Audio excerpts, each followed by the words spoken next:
Hello, and welcome to the Glendale Dog Park Feasibility Study video. My name is Zachary Meading, and I'll be guiding you through the presentation.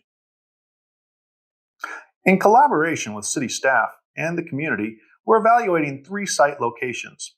Workshop 1 was held in the south of Glendale and evaluated Palmer Park and the Glendale Community College Garfield Campus, or GCC.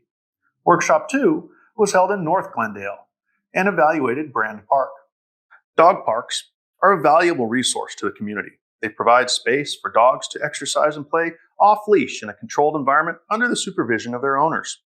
These are typically regional facilities. You can see from the map here on the right is that these facilities are spaced out quite far. There are gaps in between them that could potentially offer additional dog park resources to the community. The overall project goal is to evaluate 3 site locations for a possible dog park. In North Glendale, Brand Park will be evaluated, and in South Glendale, Palmer Park and Glendale Community College Garfield Campus, or the GCC, will be evaluated. Dog parks are typically 1 acre in size or larger. They house 1 to 3 separate enclosed areas for each dog type: large dogs, small dogs, and individual dog runs. Large open areas allow for dogs to run and play in a controlled environment under the supervision of their owner. There's oftentimes seating and shade areas for dog owners. Double entry gates allow for the entry and exit of dogs into dog parks. There's also various amenities that might be included, including water, agility, surface material, lighting, signage, as well as many other items. Accessibility elements also include walkways, supported parking areas, ADA parking stalls, as well as a staging area for the ability for multiple people to come up and queue into the dog park. It's an area where people can congregate before they enter the actual dog park facility. The following slides are examples of dog parks that have been designed and developed over the past few years at RJM. Various elements exist within these dog parks, such as double-gated entries, dog theme paving, parking elements adjacent to the dog park, various staging areas for the dog park so that different materials might be implemented, such as turf, having overlay areas where dog parks can actually shift through the site and allow turf to rest. So that way it creates a dynamic environment while allowing opportunities for maintenance to take place. Dog parks also include kiosks, entry monuments, signage, trail identification. That way it connects the entire community with that dog park itself. Dog parks come in various shapes and sizes. They can be from very small dog runs to much larger dog facilities. Depending on the space available, will dictate how much of a dog park we can implement and how many large, small, or individual dog sections can actually be put onto one site. Now, remembering, the point of this project is to evaluate 3 sites. These include the Palmer Park, the Glendale Community College Garfield Campus, the GCC, Brand Park. For each of these sites, we'll walk through some of the opportunities and constraints that may exist on that site, so that way, as you go through the survey, you can share your thoughts and ideas on potential opportunities and constraints that you may feel for the future dog park within the city. The first site we'll be evaluating will be the community garden portion of Palmer Park. You can see it here on the right-hand side of the slide. An important note to identify here is we will only be utilizing half of the community garden, which is represented here by the white dotted line. This doesn't mean this has to be the configuration, simply identifying half of the community garden.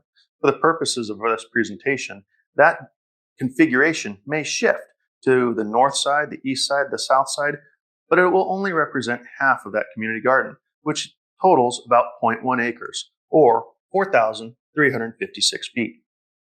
You can see here from some of the photographs along the site, there are adjacent areas, playgrounds, basketball courts, exercise equipment. Certain amenities, when implementing a dog park on this site, may be displaced. It will also have the ability for neighborhood access, parking adjacent to the park as well. Looking at the opportunities and constraints, the site itself overall is 0.2 acres, but again, we're only able to use 0.1, or half of the site. There is access to the site.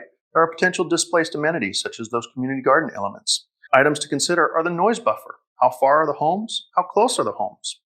What is the restroom availability? There are restrooms in this park area. There is existing parking. There are existing utilities on site, making it easy to implement dog park elements. There is also existing shade and a relatively flat topography. The next site that we'll be evaluating is the GCC Garfield campus. Now, this site is currently an open area on the campus itself. You can see here from the photographs that the area is open, but it is surrounded by a tubular steel fence along the perimeter of the actual campus. Some of the opportunities and constraints for this site identify the site as 0.5 acres. There is access through the neighborhood, walkways, and adjacent parking areas around it. There will be no displaced amenities on this site as it currently doesn't have any development on it. Items to consider are the noise buffer. Is there enough distance between the homes, the residents, and the site to allow noise buffers? Is there restroom availability? The campus does have a restroom on site. There is parking adjacent to the dog park site here. There are existing utilities available to the site for the implementation of a dog park. Currently, there's very little shade on the site and should be considered as we move forward. Also, the site topography is very flat. The third park site we'll be evaluating is Brand Park, specifically a section just south of the Japanese tea house adjacent to the baseball field. This site totals approximately 0.9 acres, or 39,204 square feet. You can see from these photos that Brand Park is largely a turf area. It is adjacent residential properties that have a vegetated fence between the two and should be considered as we think about noise and sound buffers. Existing fencing on site include a low entrance wall, as well as chain link fence between the tea house and the potential dog park site. Some of the opportunities and constraints of this site are its size at 0.9 acres. There is neighborhood access throughout the community and parking availability. There are potentially no displaced amenities, as no existing amenities exist on this turf area other than the open space element. Noise buffer considerations need to be looked at in terms of the distance from homes and the proximity to a potential dog park. There is restroom availability on this site. There is parking, existing utilities, shade opportunities, as well as a relatively flat topography. I encourage you to click on the link below and take the survey during the survey window. There's also a feedback link as well, where you can share any information you would like to with the design planning team as we move forward. Check back on the website for regular updates as well as schedule modifications as we go forward. I look forward to hearing your thoughts and ideas as we continue the Glendale Dog Park Feasibility Study. Thank you for watching this video presentation. I look forward to hearing your thoughts and ideas on the Glendale Dog Park Feasibility Studies. Please click the link below, share the information with your neighbors, friends, and community members so that everybody can be involved.